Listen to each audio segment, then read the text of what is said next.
Are you kidding? Okay, we are starting with the technical difficulties. Let us pop back onto technical difficulty screen. But friends, check it out.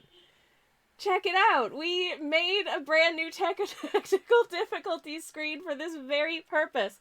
Whilst I'm trying to fix the camera, I cannot heckin' believe it. Okay, bizarrely, the camera app seems to be working both on the camera and also on the computer. So, I don't know why it thinks it's not connected, but let me just, I guess, rerun that quickly and hope that fixes it. Anyways, hello Theo, hello Turnip, how are y'all doing? It is wonderful to see you. Welcome on in. How are you? Hello. I hope you're having a better Thursday than my somewhat stressed looking stream Sona is on the technical difficulties screen. Turnip says, well, at least we get to see the beautiful new screen. Thank you, Turnip. I am rather proud of it. I think it captures the energy of how technical difficulties feel quite well. All right, let's see. Hey, that's what I wanted you to be able to see. That is much more like it. Yay. Oh, how wonderful.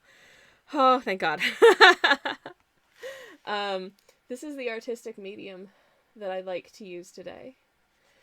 And this is what I want to paint.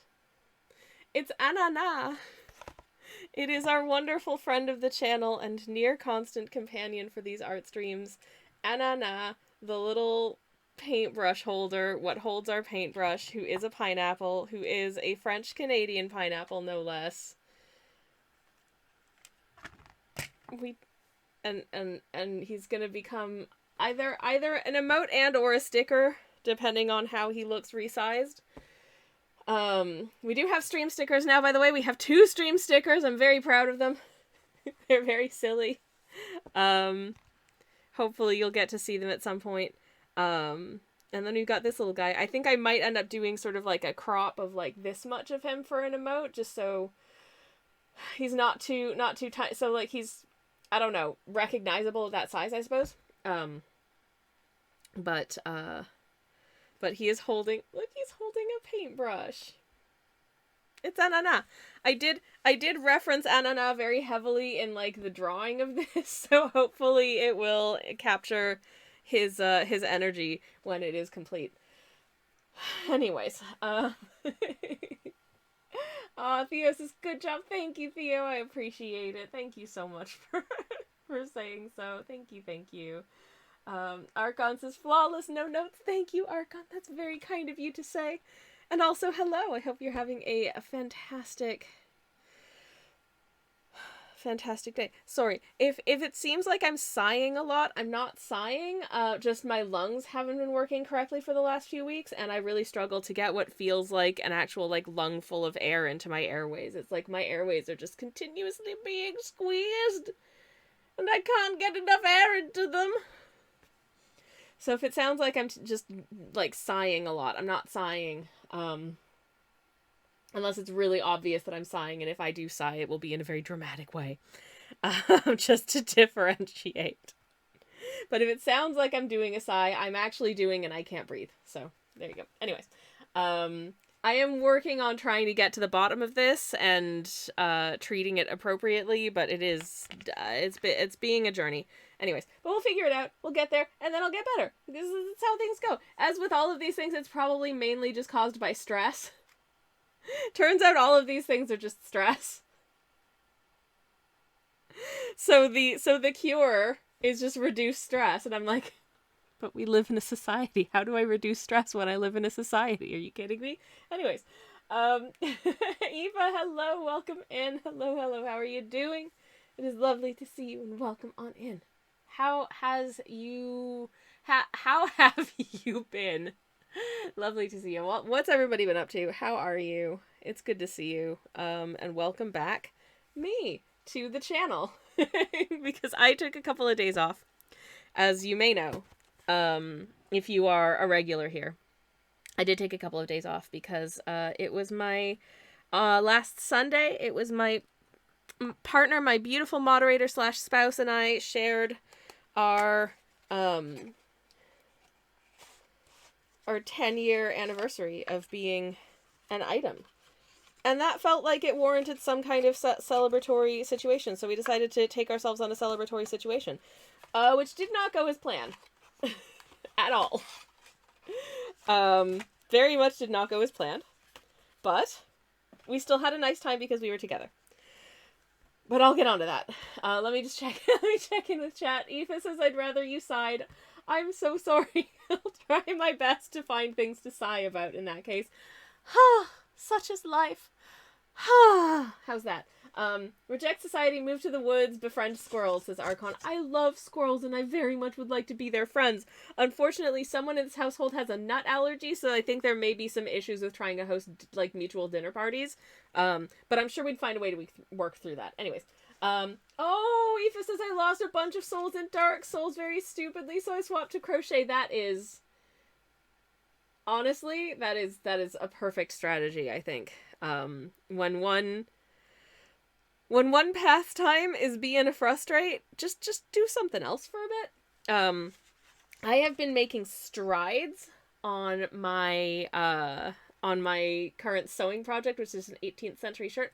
I got stuck on felling down the seam allowances of one of the sleeves for like a month, because I had given myself too long of a length of thread to work with, and it kept sort of like twirling up and like tangling on itself as I tried to pass it through the fabric, which meant it kept trying to like form knots and I kept having to go and like untangle them. But I also didn't give myself quite enough thickness of seam allowance such that it was really fiddly trying to get the raw edges to actually like fold over nicely.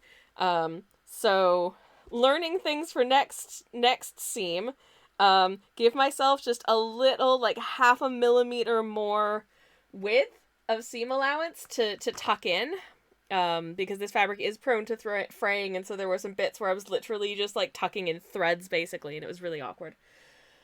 But so that's done. So I have now done the, I've done the bottom hems of the shirt. I have the sleeve seams all done, including the like sleeve gussets at the top. And I've added a couple of little reinforcement patches where the sleeve seam like separates about here so that you have enough width before the cuff to actually get your hand in through the sleeve. So that's all done. Now for the sleeves, all I have to do is do the gathering at the wrists and to fit it to the sleeve cuff like width, and the gathering at the shoulders to fit into the arm size. And then a whole bunch of other steps before the shirt is done, because there's a lot of, despite the fact that shirt is just rectangles, and one of the things I like about a lot of historical sewing projects is that when you look at them, it's literally just a whole bunch of triangles and rectangles sort of engineered together to become a garment. Because that was the most economical use of fabric. And cloth was hard to make. It was an arduous process just making cloth. So you wanted to make use of as much of it as you could. Anyways. Turnip says, I moved house last week. Oh my goodness, congratulations on your new house. And I spent the week staring at boxes since then. That is so valid, though. Moving house is a massive undertaking, and I could not imagine unpacking everything as soon as I'm in, like, the new place. So, like, good job. Hell yeah. Love that for you.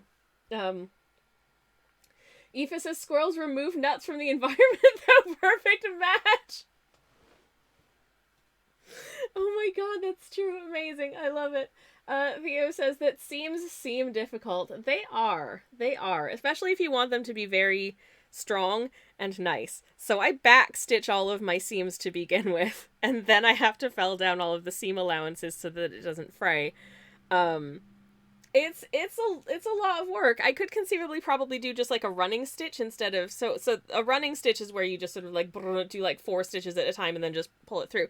A back stitch is where you do 1 stitch and then you kind of go halfway behind that stitch to start the next stitch. So you're basically taking 2 steps forward and 1 step back every single time. So it takes ages, but it is much stronger because you have this like push-pull of thread directions, which gives you a lot more sort of strength and stability when it comes to the longevity of the seam. Anyways, yeah. Aoife says, like in game design, the further you go back, the more triangular everything gets. It's true. It's true. Have you seen the new the remastered early Tomb Raider games that just released?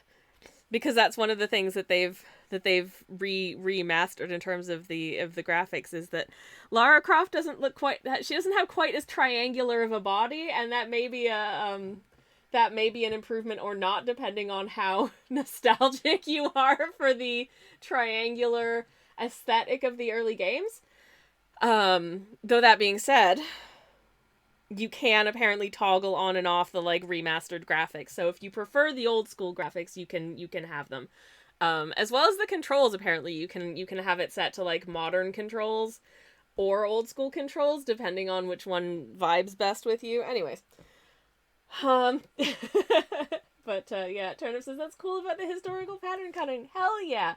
I'd love to do more, like, I hate to say content, but content about sort of that kind of thing, because I've got a few really large projects I want to work on this year, and I think it would be really cool to document them, so I might do. Anyways, I do everything with backstitch, says Aoife. Hell yeah. Hell yeah. Longevity. It keeps your garments from having to be mended more, so why not? Eva says, yes, triangles make me think of boobs too. That's why I went into mathematics. Oh, is that the reason? I see. That explains why anyone likes maths to me, because I simply do not. Anyways. Archon says, no triangles on Lara Croft, literally unplayable. I mean, yeah, I do have like a nostalgia and a fondness for a lot of the older game graphics. Sometimes there are some games where they're like remastered or whatever, and I'm like, but the graphics just, they look more like higher fidelity, but somehow that's worse. There are certain games where like the very like pixelatedness of it, or the polyhedral nature of the visuals, is very much part of the aesthetic experience of playing that game for me. Like, my partner has bought me a copy of the like remastered Final Fantasy VI, and I was really skeptical until I actually had a look at it, and I was like, okay, actually these graphics track pretty well with like the original ones, because I've seen some remastered old Final Fantasy games, and they're just like the characters, instead of being nice little like clusters of pixels, they're like these just sort of like horrible blobby little like drawings, and I'm like, no.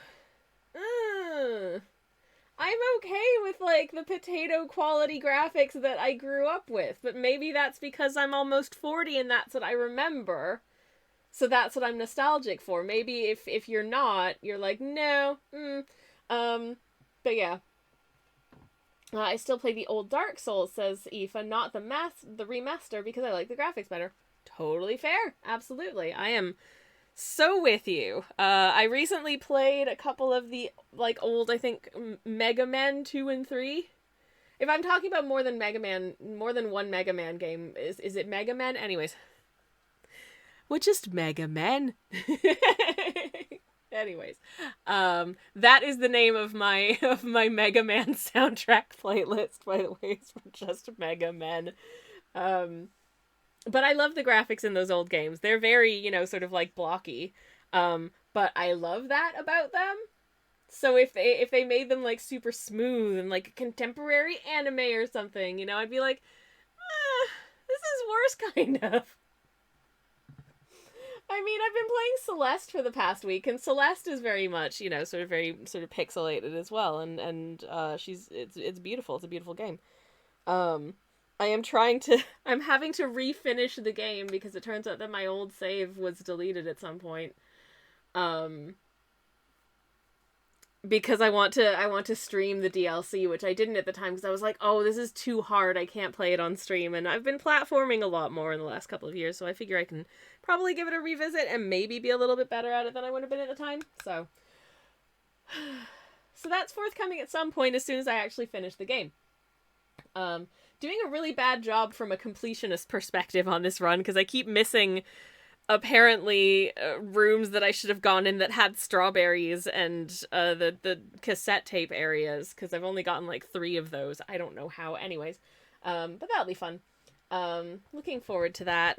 Looking forward to making myself a delicious strawberry pie. Anyways, Turner says the new remastered 6 are just nicely redone and have beautiful music. Exactly. I'm so excited to play them. I'm very, very excited. Have not played it yet. Kind of want to stream it. Don't know how I would do that, but I would like to. Anyways, Eva says, I want my games pixelated, like real life. Okay. I don't particularly care to be pixelated personally. I would rather not be super pixely. I would rather just be like a smooth human being. Wow, my skin is transparent. You can see all of those little veins and arteries in that handy. Okay, anyways, why is that what I picked up on? I don't know. 16-bit or Riot says Archon. Fair enough. Oh, Theo says Celeste always reminds me of you. Oh, thank you. That's sweet. Thank you.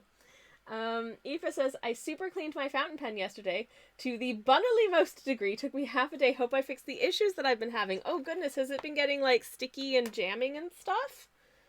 Because if so, I hope that it does resolve. Speaking of pens, I picked up some ink on the weekend.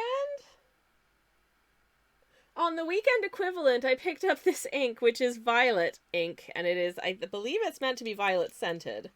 So, let me just... Oh boy, is it ever. It smells like Parma violets. Holy heck. That is potent. So, I'd like to use this for something at some point. I think that would be fun. To which end, I also got something real stupid that I'm really looking forward to using. I'm not going to use it today. And I'm nervous, but I want to show you this. So I'm gonna go grab it from the other room and unbox it for you because it's exciting. It's very exciting. One moment, please.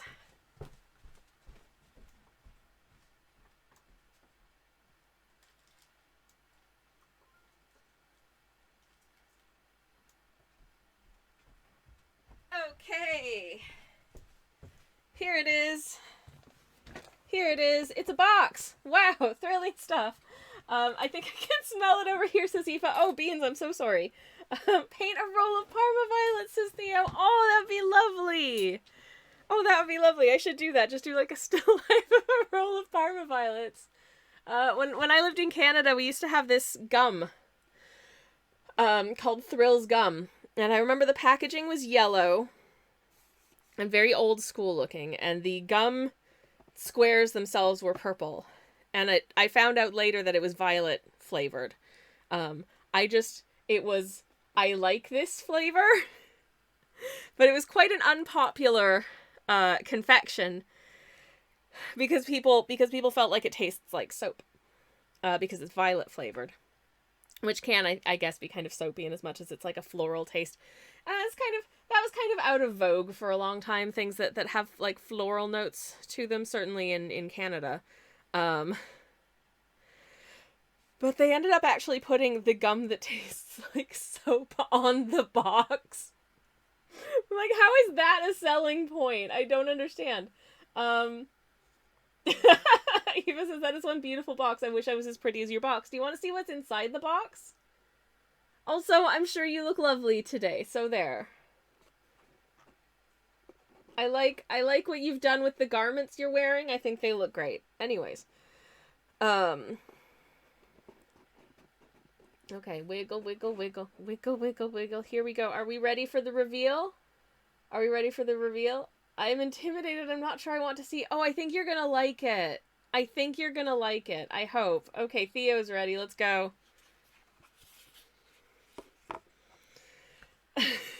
I finally went and did it. I got myself a feather quill pen. I've been thinking about getting myself a dip pen for a little while now, and I was like, you know what? These are actually not that expensive. So why not just go full ridiculousness and get a feather quill dip pen situation? It's so goofy and so silly. But it does, this one, helpfully does come with a little pen holder, so I can just pop the nib into this holder bit. And that also, this little square holds this little bottle of ink, which is great. But then, at some point, I'm going to run out of this ink. Am I going to be able to get a bottle of the same kind of ink? No. But you know what I can do? I can just put whatever the flip other ink I want into this bottle and keep using it. It's all fine. I'm very excited. Ooh, says turnip. Hell yeah. I'm very, very excited to get to use this. I think it's going to be great. Archon says number 1. Why do people know what soap tastes like? I agree, they shouldn't. It's not ingestible foodstuffs. Number 2, too much floral tastes like soap smells, I guess. Agreed. Yes, 100%. I think that floral tasting notes should be used with a measure of restraint. Personally, I think it's nicer when it's a subtle bouquet and not like a punch you in the face. You're chewing on a mouthful of rose petals. I don't think that would be as pleasant. But a little whisper of rose water with in like a chocolate cake or something is honestly like flippin' divine. It's gorgeous and I love it. Turnip says you can write in your journal like Steed now. Oh bless. Dear Ed, I think of you every day. You're really beautiful and sexy, and I like the way that your hair does that thing, and it's nice, and I'd like to do redacted because TOS. You're sincerely a pirate fellow. Anyways. Aoife says, oh my god, my mind is in the gutter. I thought it was an eggplant excuse me? No! TOS! It is no such device. It is a feather quill pen, dip pen thingy. But it's great. I love it. It deserves a box as great as this. Oh my god. To which end, I'm gonna put it away now for safekeeping. But, oh my goodness. Aoife! Unbelievable. Absolutely hilarious. If I run out of toothpaste, I used curd soap until I could go buy some, so I know what soap tastes like. Oh, I have seen tooth soap as a thing. Specifically handmade tooth soap from Etsy, to which end I don't know whether it's BDA approved. But you know, hey, if it cleans, then good. Only saw the upper part and it looked like... Thank you for reminding me I actually do have an aubergine in the fridge that I'm going to use in a pasta sauce tomorrow. But oh my goodness. Tonight I'm making scrambled eggs, so looking forward to that. Anyways, these are the paints that I'm using today because I thought that Ananas is quite a boldly colored little guy and therefore deserves to use some quite pigmented, bold colored paints. The only thing that I'm just now realizing is that I had forgotten that for some reason, every color in this set is really, really, really deep and pigmented, except for black, which is not black. It's like mid-gray at most, and I cannot get a darker shade out of it than this. And believe me, I have tried. But that's okay, because I'm going to be doing the line weight of this entire piece in this quite thick pen, like marker pen anyways, so I will just color in the bits that are meant to be black with the black pen, and that'll be absolutely fine. So I'm not concerned about it. But anyways, it's in general not optimal, but better than using nothing, I believe. Oh, absolutely, absolutely. Something is better than nothing, as long as you're not brushing your teeth with, you know, like bleach. Like just straight up bleach. Don't do that, because I feel like ingesting that would probably be a mistake. Anyways. Oh no, F off. What the heck? It's done again. I was just about to start painting. Well, at least you get to see the technical difficulties screen again. Unbelievable. I don't know why it struggles with this sometimes. It is a pain in the backside, but here we are. No.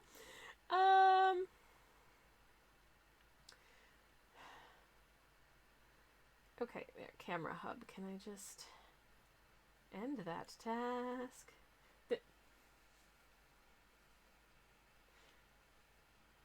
Hello? Did my chat just do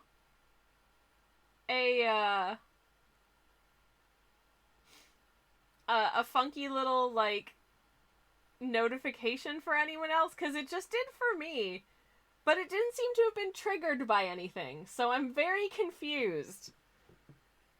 Because there have been no sub notifications, and it just told me that I hit my sub goal, which is great, and thank you so much for anyone who has, like, subbed to the channel. I really appreciate it. It really does help a lot. Ah. Oh no! Oh hell yeah, John Cafe's just subscribed. Oh no! Oh no, I just Crack realized stole the that cables.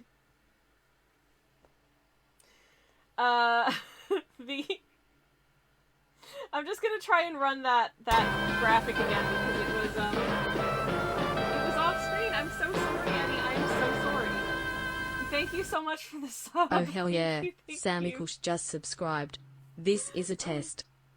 Oh my goodness, I'm so sorry that didn't run on screen because I hadn't put the different assets on this screen in the right order because I put up a new graphic. I'm so sorry. I am so sorry. I really am. Eddie says I am so mega upset. I'm sorry. I'm so sorry. I really am. I hope I can make it up to you in some way, but also just thank you so very much for the sub. I really appreciate it. Oh, goodness gracious. Let me catch up with chat. Also, how's it going, Eddie? It's lovely to see you. Hello, hello. Thank you. Surprise sub. Goodness. Dan says, who authorized this? I don't know. Dan also says, I love the joints on Sammy's wrists. I mean, I'd say they're pretty accurate, to be honest. Also, hello, Dan. How's it going? It's wonderful to see you. Welcome on in. Hello, hello. Lovely to see you. I guess you being lovely will make up for... No, you, Eddie. No, you. I'm Uno reverse carding that. You are. You. Right there. You are. Okay. Anyways. I need to take this paper off of the block. So in order to do that, you just shimmy something under there, but don't use like a sharp object, because it will that runs the risk of potentially like tearing the paper, and you do not want that. And in fact, I have found that this paper tears quite easily, so I'm using a very blunt instrument to get under these edges and just kind of zip off this sheet of paper. And if it's a little imperfect, it honestly doesn't matter, because this isn't an original that I'm selling. It is just an emote / stream sticker. And to be honest, once you're more or less in there, you can kind of just peel it off like this. Done. Okay, sweet. And now it's ready to paint. It does have some bits of like the glue that sticks it together. It's still attached to the sides, which I do not love, but never mind. Not a steak knife, but maybe a grapefruit spoon, says Dan.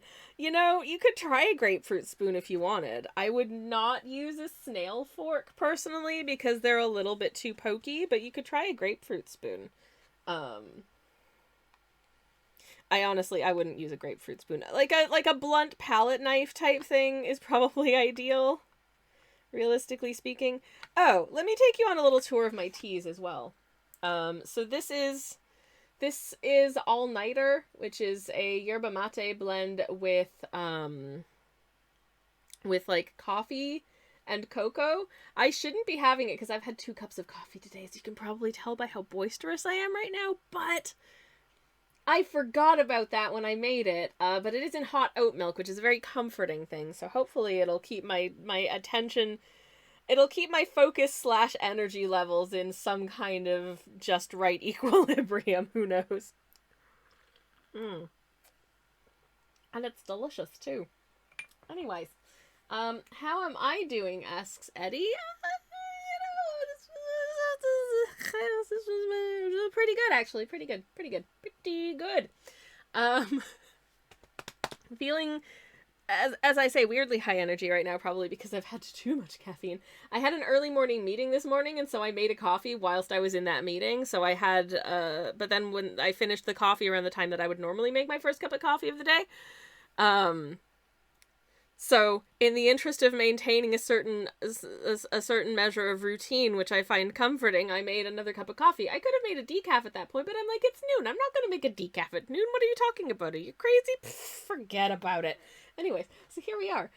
This is not caffeinated. You'll be delighted to hear this is pineapple mint, which again is still not currently available from the makers of it, which is Burn and Blend Tea. If you feel as sad about this as I am, feel free to upbraid them in no uncertain terms that you would love to see it returned. Also, feel free to sign the petition to renew Our Flag Means Death, because we missed that show, and we think they should do a third season, or at least I do. I want to see those pirates get married, okay? I'm just a little guy. And I don't have a lot to live for, but I do like that show about pirates. It's inspired me in ways that not very much has in the last few years, so anywho. A very small crowbar could work, Dan. Yeah, I agree. Eva says, okay, so I finally brought myself to start with the thing I should do today. Hell yeah! But the website tells me there might be interruptions today between 6 and 7 p.m., so just now. Great. Beans! Oh, Aoife, I'm so sorry. That is honestly, is that not the worst feeling? Is that not the worst feeling when you're finally ready to do a thing that you've been, like, attempting, sort of working your way towards doing, and just as you are like, okay, I have the motivation to do the thing right now, suddenly you can't. I hate this. I hate this so much. And it makes me upset. And, yeah. This is New York, Sammy. Oh my god. You know what? If I were a more pretentious individual than I am, I would definitely be one of those people who makes their entire personality about the fact that they, you know, have spent some amount of time in New York. I think in the entirety of my life, I've spent a cumulative month or so, maybe 2 months in New York. I did not live there. But I visited there fairly regularly, and I thought about moving there. But then I decided to not move there, which it turned out was a really, really good plan because personal stuff that changed, and also it would have been so expensive. It would have been so expensive. And weirdly enough, when you are from when you're from a different country, let alone a different state, good lord, the tuition to do a master's in film production in New York City would have absolutely bankrupted me for the rest of my days, so no. I do miss it, though. It's a lovely city. I think, do any of my friends who lived in New York when I used to visit New York still live in New York? I think one maybe does. I think there's one friend that Sledge and I might be able to visit if we ever go to New York City. But yeah, I do love New York City, but it's been a really long time. It's been well over a decade. I don't know how it's changed since the last time I was there. Probably a fair bit, but I do love it. It's great. It is great. Maybe because I'm really into public transit systems, and maybe because I think what a lot of people sort of stereotype about New York is the fact that, like, New Yorkers are rude, and I never found that to be the case. I just found their communication style generally, in the interest of efficiency, tends to be quite direct. But, like, just about every person in and from New York that I interacted with while I was in New York City, was so sweet and lovely and, like, really just delightful, like, kind, polite human beings. But yeah, I think I just like a direct communication style because I'm not good at reading subtext when I'm in conversation with others. I'm like, no, you have to just tell me. You have to just tell me stuff.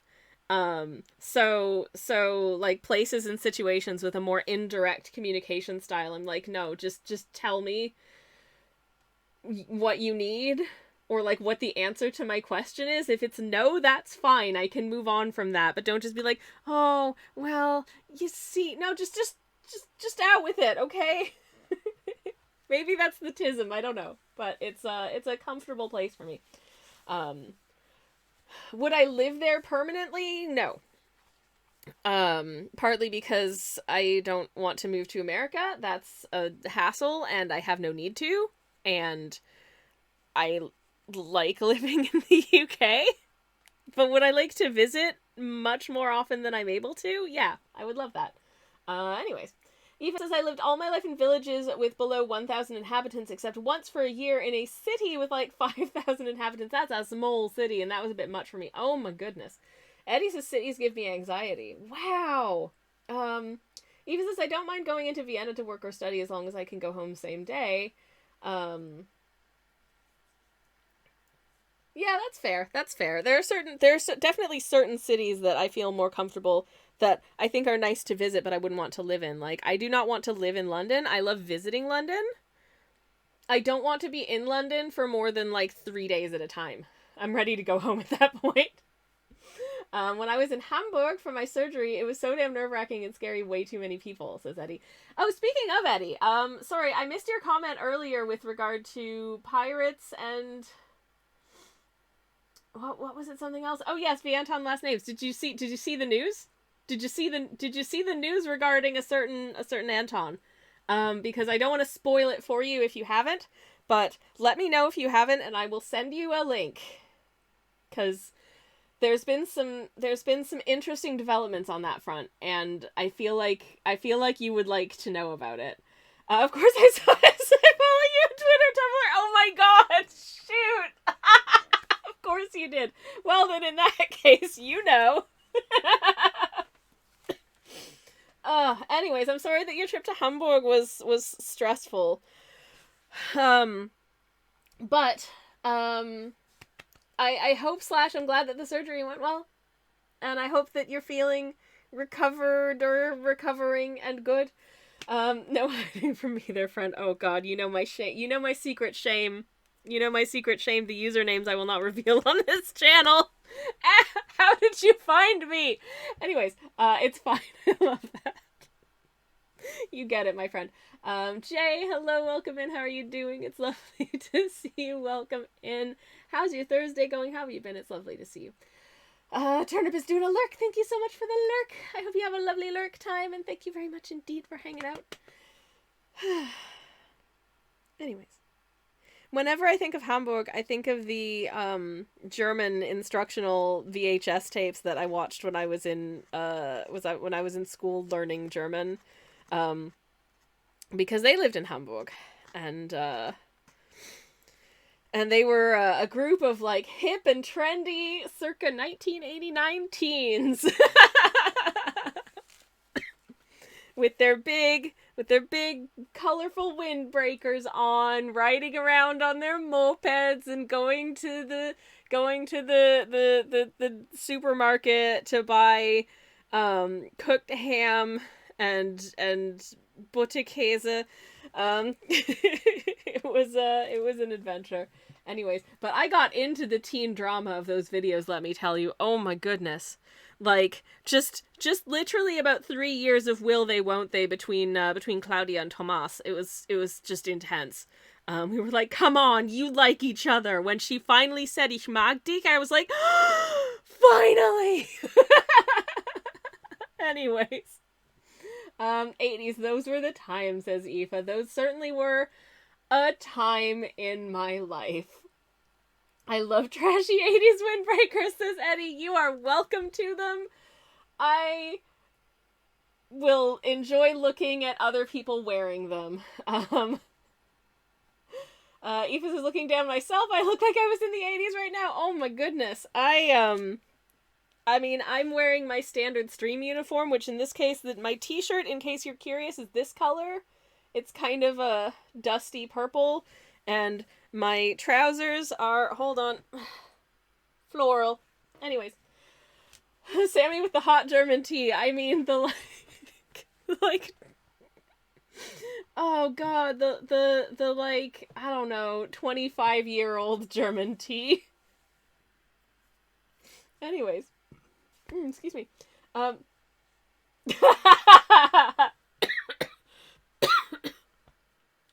Okay. We've got a wonderful terrible drawing time request. Good lord, it's 50 minutes in and I haven't actually started painting for Ananas.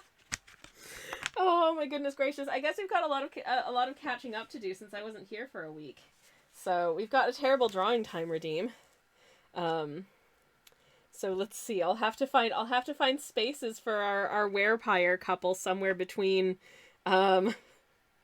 somewhere between the dapper fish, the Canadian multilingual fishing mishap, um, our our little emu friend over here, and and Long Crack Bandicoot, which is the Long Bandicoot is distressing to me, and I drew it. Anyways, oh, Aoife says the pants fit definitely, and my t-shirt features a monkey with sunglasses and lipstick on. Aoife, that's heckin' cute. I love it. R.I.P. Ananas, says Andy. No, we will. Anana, my sweet friend, I promise we'll paint you. Anana, do you forgive me? Anana says, what? Which is French for yeah. Anyways, okay, we've got some windbreaker situations to draw, so let me attempt to do so. Let me get a painting in a painting stream. Blasphemy, says Archon. I'm sorry. I love dramatic Bandicoot art. Oh my god. Oh, beans. Okay. Let me just put up a little timer here situation. Here we go. 5 minutes on the clock. I'm drawing a windbreaker of Anton. There we go. And I'm very excited about it. Okay, let's see what we can do. Where do we want them to live? I think they're gonna, because it's just such a fashion clash. It's such just a clash of fashion. I'm gonna put them near the dapper goldfish because I think it would be funny. I'm gonna move the palette sort of swatches out of the way. Because otherwise they're going to keep falling onto my canvas and getting in the way of my handies trying to draw the things. So, okay, can I do this? I don't know. Let me try. Gonna try not to be too precious about making them look 100% perfect, otherwise it'll take me way longer than 5 minutes, and I do often want to do that with these little guys, because they are very special to me. But let's see how we got on here. Gonna give you some stubble because you got some stubble because you haven't shaved in like 2 days because you're very tired and you're just a little park ranger dad. And that's how it is. This is the hair of a guy who hasn't had a good night's sleep since 2006.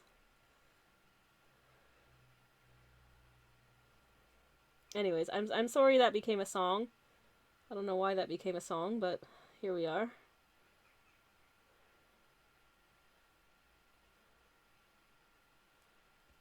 There we go. He's just gonna have like a random twig sticking out of his hair because funsies. Because funsies. I like when you sing, says Theo. Oh, my friend, thank you. I know I don't exactly have what one might refer to as perfect pitch, but I do try my very best. I do actually know. I that was not trying at all. Sometimes I just feel the need to sing speak. I don't know why. Sometimes it just be like that. Okay, we've got little boyfriend. Got a load of these little boyfriends. Okay, I need to go sideways to draw a good little vampiric smile. Oh, look at him. Look at his little face. Okay. And he's got his little Regency dandy sideburns. And he's got his little hair. Which goes like this, and it's kind of curly.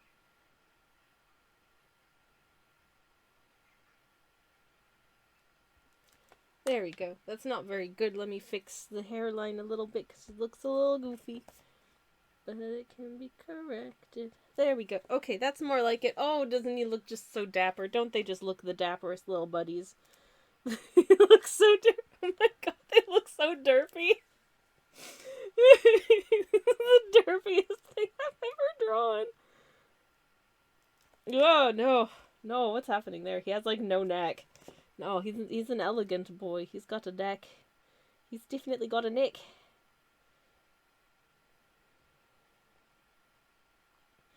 And he's striking a pose because this is a boy what likes fashions. For sure, for sure. He's got his other arm around his little boyfriend. Because he can. He was just standing there like, yep.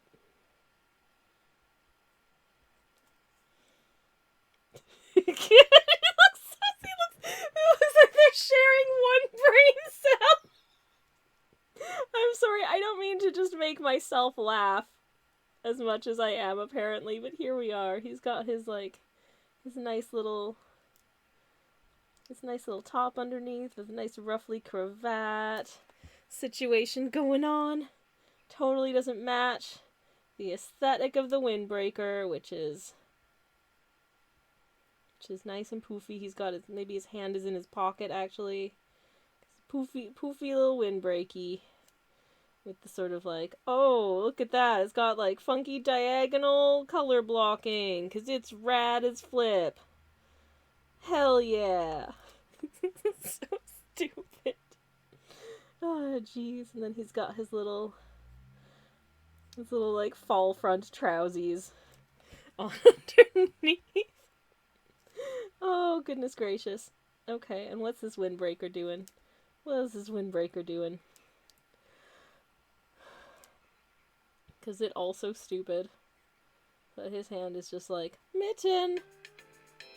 Shut up, I'm not done! Stop it, timer. I've stopped the timer, who cares, whatever. And he's just wearing this on top. Okay, he's wearing this on top of his regular windbreaker, everyone. Which he is also wearing underneath his his ridiculous, super brightly colored neon 80s whatever windbreaker, and he's just wearing his regular windbreaker underneath. Oh my goodness, because he is frankly human disaster. Also, I need you to know that he's wearing like a checked shirt underneath, and the buttons are entirely misaligned because, I don't know, he woke up like that and he's trying his best. Okay, that's it. I'm done. I'm done. I did my best. Let me just get a little close up on that. Here they are.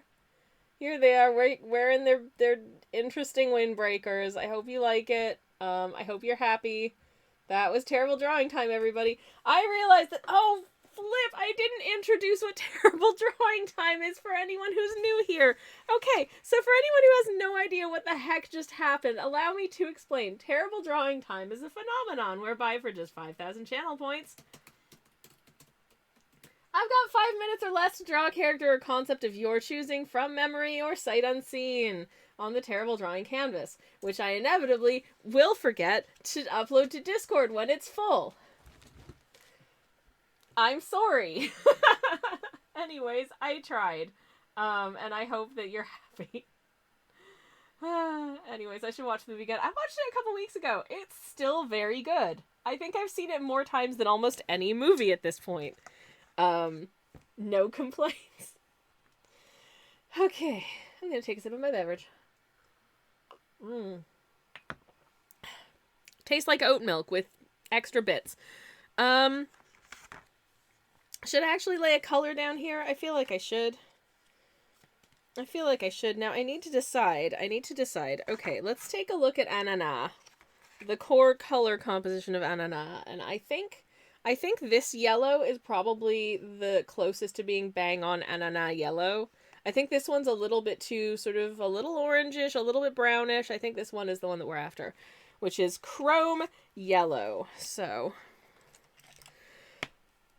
time to fetch ma brosse and get on with it. Anyways. TLDR chat, says Archon. It's a time where Sammy draws terribly. Correct. Cursed requests are encouraged. If you have to, I guess. No, I'm happy to do cursed prompts. As long as it's nothing that disagrees with Twitch TOS, obviously, because we don't want to get in trouble here. And I do reserve the right to turn down requests if they make me genuinely uncomfortable. But for the most part, I'm pretty game to do whatever silly shenanigans you beautiful people come up with tend to be pretty great. So happy with that. Okay. This paint is wacky. It is wacky. But I like it. Oh my god, it's like a highlighter yellow. Even when it's this watered down, it's like highlighter yellow. Wow, okay. I was not expecting this level of, honestly, craziness from this yellow, but it really is like highlighter yellow. That's wacky. Okie doke. Cool. Not too terribly concerned about like visible brush strokage or anything at this point, because we will be going over Ananas' sort of main body area with like probably an extra coat, like a second coat after this, if I feel like it wants to be a little bit bolder. But also some texture, because the Lego is quite textured actually.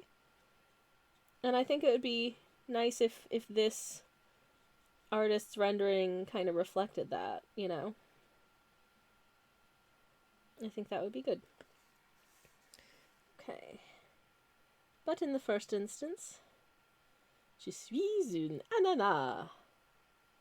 And I do have an audio file all plucked out and ready to become an ananas stream sticker if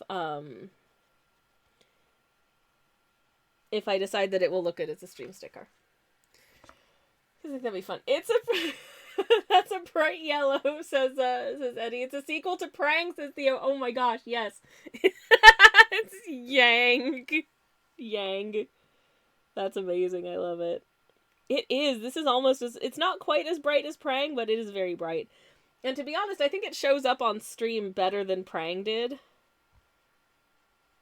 So that's rad. For anyone who doesn't know, Prang was just an incredibly bright orange. Like, screens, like, so bright that genuinely no screen knows how to read it correctly. Which is kind of why I haven't used it since. As it really, it reads very brightly on screen, but it reads even brighter in real life. And then I tried to scan it in, and it was like nothing. It was like nothing. My scanner did not know how to read it at all. I think that's a pretty good, that's getting close to Ananas Yellow. I might do another pass. That being said, I might do another pass. I can't decide. Oh no. Oh, beans. Okay.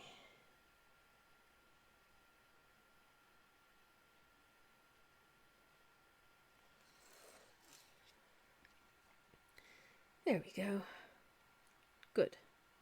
Good? Good. Yes, good. Okay.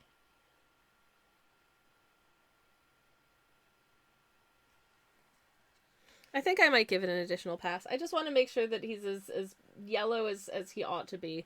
Because he is, of course, une ananas. Which is... but also, he's made of Lego. So he's Lego yellow.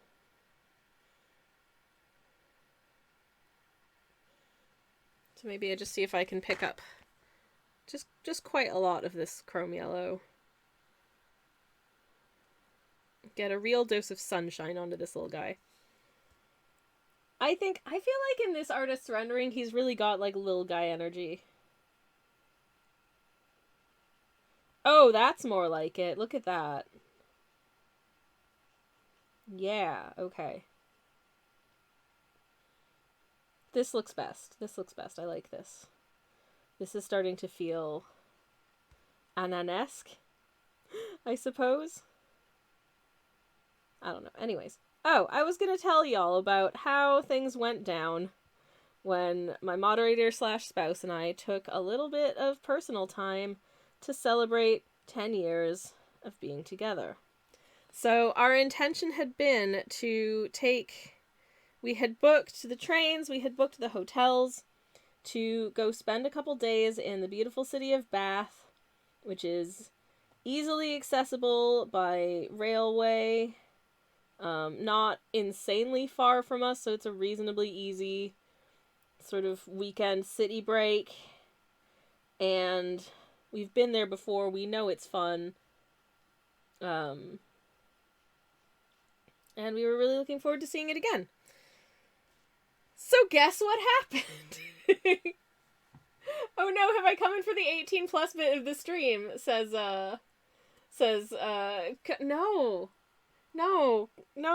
Oh, my dear Moriax, there is no 18 plus. I mean, the entire stream is 18 plus. We're all adults here. But it's not gonna get, it's not gonna get, spicy. I'm not giving you that much detail about my relationships, okay? Okay? Anyways, in order to get to Bath from where we are, we have to take a train to Didcot Parkway, which is, it's a fairly small town, but it's a large railway interchange, so, like, a lot of railway lines sort of meet up there. So it's a place where a lot of people end up if they need to change trains. So say if you're coming from, like, the north, or anywhere north of there, and you're heading into the southwest, you'll probably be changing trains at Didcot Parkway. So we get as far as Didcot Parkway, and the announcer on the train, just as we're getting into Didcot Parkway, says that if you're going to, you know, sort of this city, that, and the, I think Swindon, Bath, Bristol, and onwards into Wales, to get the 11:26 train. And I was like, but what about the 11:09 train? Because that's the train that we've got tickets for. And we get there and find that the 11:09 train has been cancelled due to flooding on the line before Bath. So we're like, okay, well, I guess we'll just have to get on the 11:26 train and hope that there's seats. And then the 11:26 train gets pushed back and back and back and ends up being like 45 minutes late. And it is announced before it gets there that the train is full and standing. And when they say the train is standing room, it means there is no room for anyone else to get on the train. Bearing in mind, it was a beautiful sunny day when we traveled, so I hadn't anticipated that there had been any flooding. Because I'm stupid, and I didn't realize how much it had rained overnight because I was asleep. And as I say, it was a beautiful sunny day when I left the house. So we're at Didcot Parkway, waiting for the train, which finally turns up, and it's literally standing room only, and the journey is like at least an hour of standing squashed like sardines in a vestibule with a load of other people. And we were both just like, no, can't do it. Cannot do it. So we ended up going back to the other platform and getting the next train home. So we wasted about, 4 hours of the morning and our non-refundable hotel room charge. I did get a refund of half of our train fares for the canceled train, the fact that we weren't able to travel. So at least that was something. But we didn't end up getting to go on our getaway after all, and we were both a little bit sad about it, and I think he was sadder about it than I was. I was looking forward to it, but mostly I just wanted to spend a couple of days with my beloved. wherever we are. I'm just happy we're together. But, yeah. So that was a bit of a pain in the backside. Put quite a damper, like, literally on our weekend. And we were a little bit sad about it. It was a little harder to just celebrate and have fun, I think. We ended up... I had suggested that at the very least we can, like, go out to dinner that night.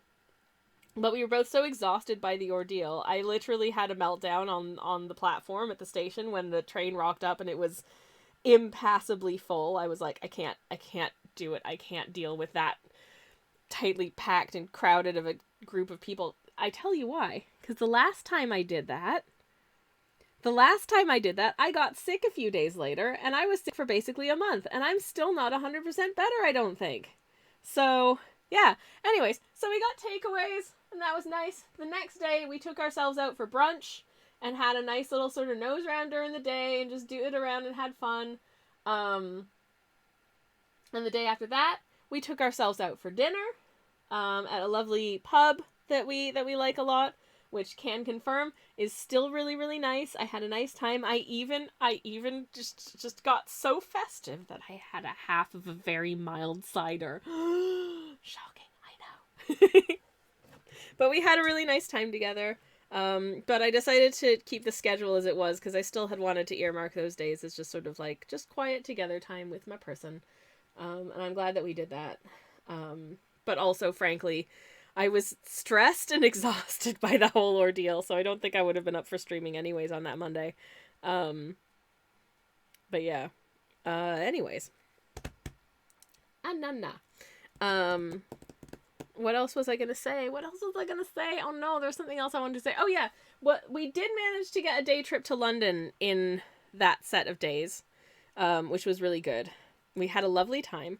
I visited a tube station I had only ever gone past before, which was nice. Went for a walk down a bit of street that I hadn't walked down before, which is really nice. We had a bit of a struggle finding some place where you could sit down and have a cup of coffee because we went from Camden Town Station, which is a very, very, very, especially on like a Friday afternoon, incredibly busy neighborhood, and I was like, I don't want to try and find a coffee shop here because there's just too many people and they're all going to be rammed and we're not going to be able to find a seat. So our next stop was Borough Market. And guess what Borough Market is on a Friday afternoon? Absolutely flippin' heaving, and there was no place to sit down and drink a coffee. So I ended up really suffering for a cup of coffee for a while until we managed to find a nice place in Seven Dials that had some little tables outside, and it wasn't raining, so we sat outside and had a couple of lattes in Seven Dials, and the coffee was really nice, and it was delightful. We got a semla, which I had been really looking forward to having for quite some time, and we managed to find one. We got it from. I'd actually never had any baked goods from this place before. It's called Fabrique, and they do. It turns out that they do semler. So I got myself a delicious semla bun, and it was really, really good. We also ended up getting these like insanely like gourmet donuts. Also genuinely for like a fancy donut, and a lot of the time I find fancy donuts are just like basic donuts with a lot of set dressing. Like the ones where they're like, oh, check out this donut, it's like beautifully decorated, it's got bits of like, I don't know, like Biscoff and chocolate bars on top of it and all this jazz, but the donut itself is like kind of dry and doesn't taste of anything. These donuts were genuinely nice donuts with ridiculousness. The one that I got was basically it was a donut that they'd like a sort of, you know, normally the kind of donut that you just fill with jam or something like that, but instead they chopped the lid off of it, put a layer of strawberry jam on the bottom, then a whole load of whipped cream, and then put like little strawberry slices around the outside so it looked sort of like a fraisier type cake. So that was really, really nice. Actually kind of not dissimilar to when semler have jam in them instead of almond cream. I like the almond ones personally, but jam also very good. Anyways, absolutely delicious. But if I had to choose between the fancy donut and and the semla, I would get semla because I love. I should probably explain what that is for anyone who doesn't know. It is a type of cream bun that comes around this time of year because it's like a Lent type related seasonal baked good that is it's a bun made with like a sweet cardamom dough that is then the top bit is sort of chopped off, and it's then filled with either an almond cream or sometimes raspberry jam, a whole ton of whipped cream, and then the little hat is like put back on the top, and it is, oh, they're so good. They're so good. I mean, it is an aromatically spiced bread bun that is filled with cream. How could that not be good? They're so good. They're my favorites, or certainly one of my favorites. I've made them myself in previous years, but I can't really make less than half a dozen at a time, and that's kind of a lot of cream buns to consume as a human person. So, so I if I can get just like one from a bakery that I know is good, I will choose to do that. Anyways, welcome back from Lurk Turnip. It is amazing. Oh, they are genuinely so good. Very much a favorite of mine. There's a bakery in like a bakery cafe in London that do loads of different variations of them, especially on the weekends. They'll usually do like 3 or 4 flavors. And I have to say my favorite is the classic. Just almond cream and whipped cream and bun is my favorite. But they do loads of them. They do one that's got like, I think they did one that was like Biscoff this year. There's like chocolate and hazelnut, wild blueberry jam, I don't know, lots of stuff. Just literally the same thing, except it's a cinnamon bun instead of like just a bun. There's a lot of things you can do with it, and my favorite is just the plain ones, because to be honest, even though it's plain, it's not really plain at all. It's very, very flavorsome. Okie dokie. I think I want to do this foliage up here. I'm gonna use a smaller brush for the foliage because we're getting into the slightly more precision painting areas. So I just want to make sure that things are proceeding as they should. This paint water is so suffused with yellow paint that I don't know if it's going to, but then these colors are so ridiculously saturated that I don't think it should impact it. Right, but what do I want? I think it's okay. So we've got light green and sap green. I think we want light green because sap green's got a bit of that. It's a bit of a sort of dirtier green. This nice bright green, I think, is more what we're after, and I can use that for the contrasting pocket on Ananas dungarees as well.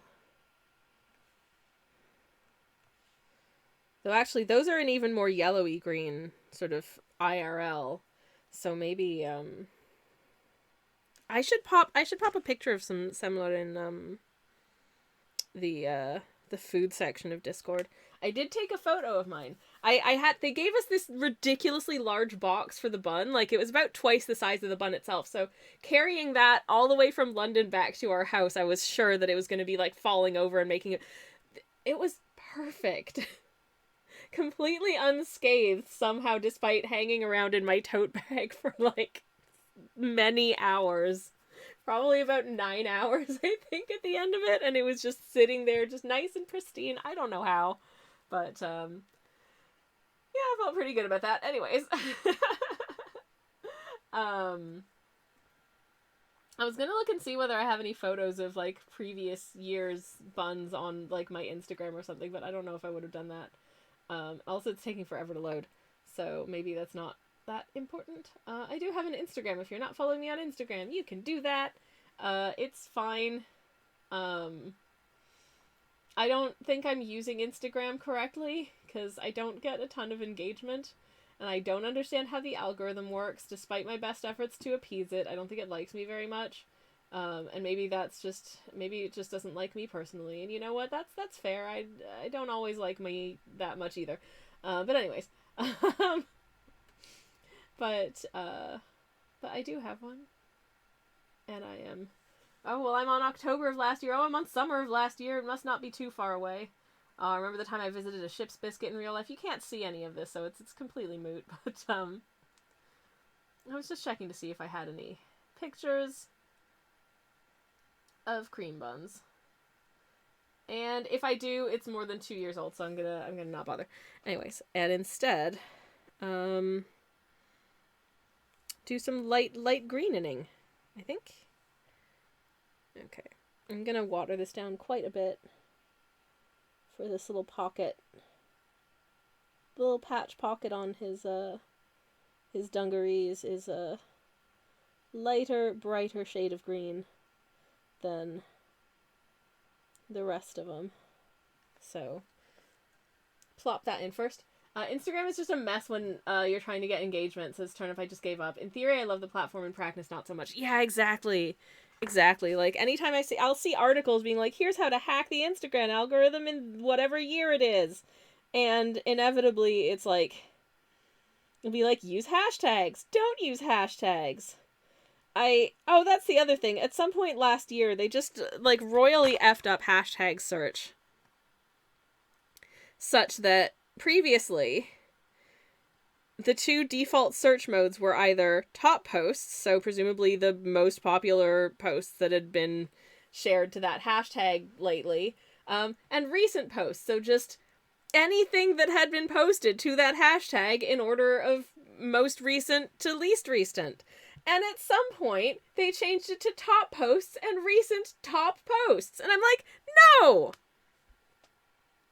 Instagram, you don't get to tell me. I mean, apparently you do, but also screw you, frankly, for deciding that I don't want to see things that are, let's say, hashtag Moomin, because I have been known to look for Moomin-related stuff on Instagram because I like looking at pictures of Moomin stuff.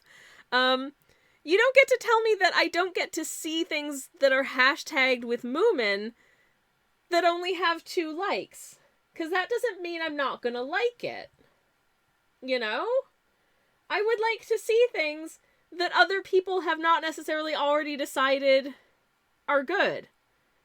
Like, how is anything supposed to get seen in this system unless you're already popular? How does it, like, how, I don't understand. It's infuriating. When I look at my stats with regards to, because I can see the analytics on my Instagram posts, and I see that almost nothing of mine actually gets seen by non-followers. Because the Instagram search only shows you top posts. But it's like, I just posted this 2 minutes ago. Of course it has no likes. That doesn't mean it's not likable. That just means it's new. And I don't have a ton of followers on Instagram. It's just garbo. It's just garbo. I don't know how anyone breaks through that. I don't know. It makes me feel bad about myself a lot. Just part of the reason that I also use Mastodon, because Mastodon seems to be the only place where I get less engagement on Mastodon because it's a smaller platform, but given the fact that it's a smaller platform, I get more engagement per thingy, like proportionally, than I do on places like Instagram, because Mastodon doesn't have an algorithm. It just shows you everything hashtagged with whatever you're searching for, which is all I want. Anyways. Theo says Instagram likes what it thinks will make it money. Of course. And I'm not profitable. In fact, most people doing sort of like static art images they don't consider to be profitable in that way, I suppose. Which is really frustrating as a person who makes mostly static art images. Every once in a while I'll try and post like a reel, like a short video of me painting a thing, and those tend not to do very well either. So I don't know what the platform wants. And I don't want to be trying to, like, tailor my artwork to, like, what's trending, because then I'm just gonna want to hurl myself out the window. I want to make what I want to make, and ultimately that's going to be the work of the highest caliber, because it's important to me, and I'm not working under this feeling of pressure of, like, I have to create things that are using these trending topics, or trending hashtags, or trending, like, reskinned TikTok audios. Anyways,